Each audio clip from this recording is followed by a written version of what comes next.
Legal ads after college. आज हमारे साथ है शिवेश, जिनका पंजाब एंड नेशनल बैंक में सिलेक्शन हुआ है एज अ लॉ ऑफिसर। तो खुद से बोर ना करवा के सीधा मैं शिवेश से बात करवाऊंगी, जहां हम उनकी सक्सेस स्टोरी डिस्कस करेंगे। Hi Shivesh, welcome. Hi ma'am, thank you ma'am. सबसे पहले तो मेनी मेनी कॉन्ग्रेचुलेशंस आपके सिलेक्शन के लिए। Thank you ma'am, thank you so much. ये बताइए, सिलेक्शन के बाद कैसा लग रहा है? मैम, अच्छा लग रहा है मैम, काफी हैप्पी मैम। मैम आप आइडिया लगा सकते हैं मैम, क्योंकि मैम चैम्बर में जैसे मैं अभी करेंटली काम कर रहा हूँ हाई कोर्ट में, तो लॉर्डशिप भी खुश थे चैम्बर में। सारे पीएस लोग खुश हैं, फैमिली फ्रेंड्स सब लोग खुश हैं, तो मैम अच्छा लग रहा है। तब दोस्तों और फ्रेंड्स को जब रिजल्ट का बताया था, तब उनका रिएक्शन कैसा था? मैम सभी लोग काफी खुश थे, और मैम सभी लोग कॉन्ग्रेचुलेट कर रहे थे कि, और बोल रहे थे कि हाँ लगे रहे ना, और कंटिन्यू हो सके तो जुडिशरी की भी कोशिश करना कि जज बन जाओ। अरे वाह, वेरी गुड। अगर मैं आपकी पूरी प्रिपरेशन जर्नी की बात करूं, तो कितना टाइम लगा इस पूरी प्रिपरेशन में कि आईबीपीएस लॉ ऑफिसर का एग्जाम क्लियर हुआ? मैम जो मेरी प्रिपरेशन है मैम, वो मैं जुडिशरी की कर रहा था एक्चुअली। और मैम मैं इस तरफ फोकस्ड नहीं था आईबीपीएस की तरफ। तो मैम मैंने यूपी का इंटरव्यू दिया था, and after that Bihar mains दिया मैम, अभी झारखंड का मेंस है। और इस बीच कोई एग्जाम नहीं था, तो मेरे भैया ने बोला कि ये एग्जाम आप ट्राई कर सकते हैं। तो मैम मैंने फिर इधर जब वैकेंसी आई तो मैंने इसको अप्लाई किया। एंड मैम बहुत ज़्यादा तो टाइम नहीं था, पर ma'am approximately 21 to 30 days ma'am. तो जैसे हम कई बार हमारे भी वीडियोस में बच्चों को ये बोलते हैं कि वो जो बच्चे जुडिशरी के लिए प्रिपेयर कर रहे हैं, अब 3 साल की एलिजिबिलिटी आ जाने के बाद जब मैंडेटरी हो गया है, तो उनके लिए आईबीपीएस या फिर लॉ ऑफिसर का कोई भी एग्जाम जो एक अच्छा बैकअप ऑप्शन है। आपको भी ऐसा लगता है? जी मैम, ऑब्वियसली मैम काफ़ी अच्छा जॉब प्रोफाइल भी है, और मैम फैसिलिटीज़ और मैम पर्क्स भी काफ़ी अच्छे हैं। तो मैम काफ़ी अच्छा ऑप्शन है मैम। क्या क्या पर्क्स, क्या क्या फैसिलिटीज है? मैम आपको मैम लीज एकोमोडेशन प्रोवाइड किया जा रहा है, या फिर बैंक आपको विद इन कैंपस आपको रहने के लिए हाउस प्रोवाइड कर ही रही है। और मैम आपकी अदर पर्क्स भी हैं, जैसे मैम ट्रैवलिंग अलाउंस मिल रहा है, मेडिकल का अलाउंस पूरा आपको दिया जा रहा है ma'am, handsome amount of salary भी पेड की जा रही है मैम। तो काफी अच्छे पर्क्स है। रहे तो मैम ये भी अच्छी चीज़ है कि मैम हाँ, समाज में आपको रेस्पेक्ट भी मिल रही है। बिल्कुल बिल्कुल। अच्छा, अगर किसी को ये वीडियो देख के अगर मोटिवेशन आता है या फिर उनका मन करता है कि वो इस एग्जाम की तैयारी करे, तो थोड़ा सा आप मुझे अपनी तैयारी के बारे में बता सकते हो कि स्टूडेंट को, एक एस्पिरेंट को किन चीजों का ध्यान रखना चाहिए, कैसे प्रिपरेशन करनी चाहिए? जी मैम, मैम बेसिकली जो मैम तैयारी है किसी भी एग्जाम की, वो सिलेबस पे डिपेंड है, और एक पर्टिकुलर आपकी गुड स्ट्रेटजी पे डिपेंड करती है।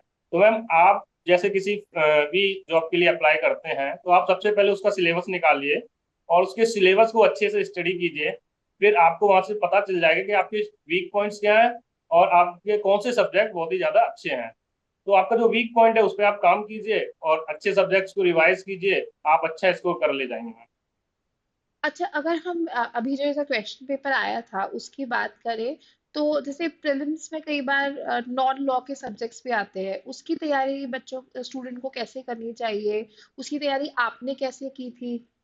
मैम अगर हम स्टेप बाय स्टेप चलते हैं मैम, जैसे प्रीलिम्स की बात करते हैं, तो प्रीलिम्स का जो सब्जेक्ट था इंग्लिश था, रीजनिंग था, एंड मैम करंट अफेयर्स था और बैंकिंग अफेयर्स। तो मेनली उसमें हमें जो फोकस करना है वो बैंकिंग अफेयर्स पे और करंट अफेयर्स पे करना है।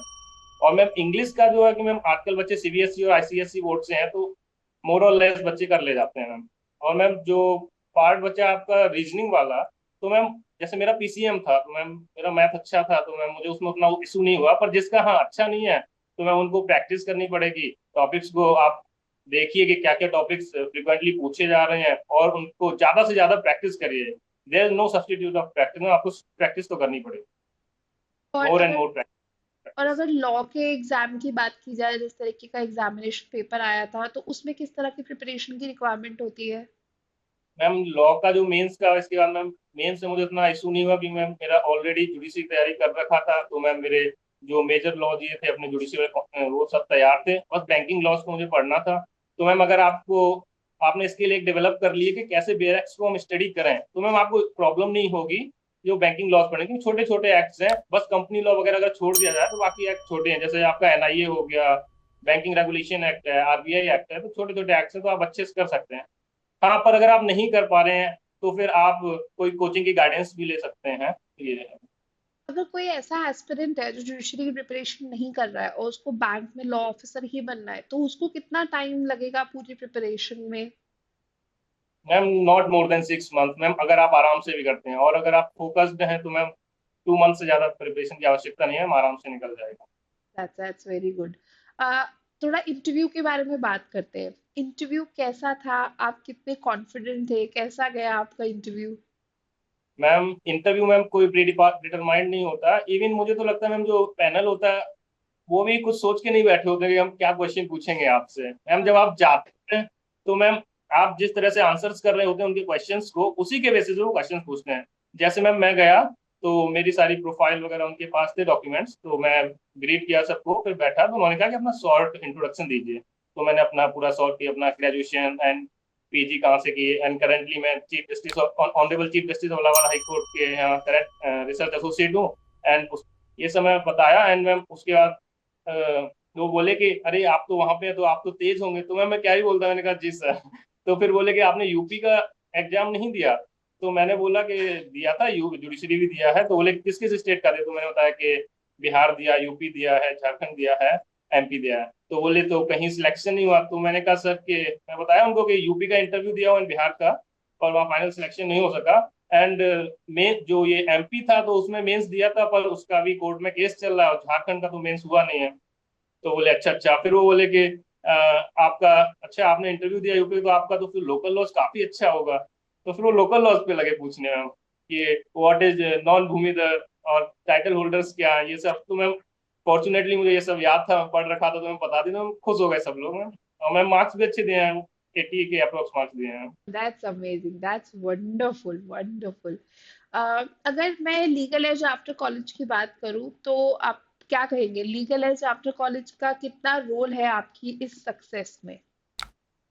मैम जब मेरा प्री हो गया, मेंस हो गया, तो मैम मुझे लीगल एज आफ्टर कॉलेज के बारे में मेरी फ्रेंड ने बताया। तो मैम इंटरव्यू गाइडेंस प्रोग्राम चल रहा था, तो मैंने उसमें इनरोल किया। तो अर्पिता मैम ने एक क्लास ली थी इंटरव्यू गाइडेंस प्रोग्राम की, तो मैम ने काफी सारी चीजें बताई थी, तो वो काफी सारी चीजें हेल्पफुल थी मैम। ये मैम एक मिथ मैं क्लियर करना चाहता हूँ कि ऐसा नहीं है कि आप कोचिंग लेके या विदाउट कोचिंग नहीं कर सकते। अगर आप डिटरमाइंड हो विदाउट कोचिंग भी कर सकते हैं।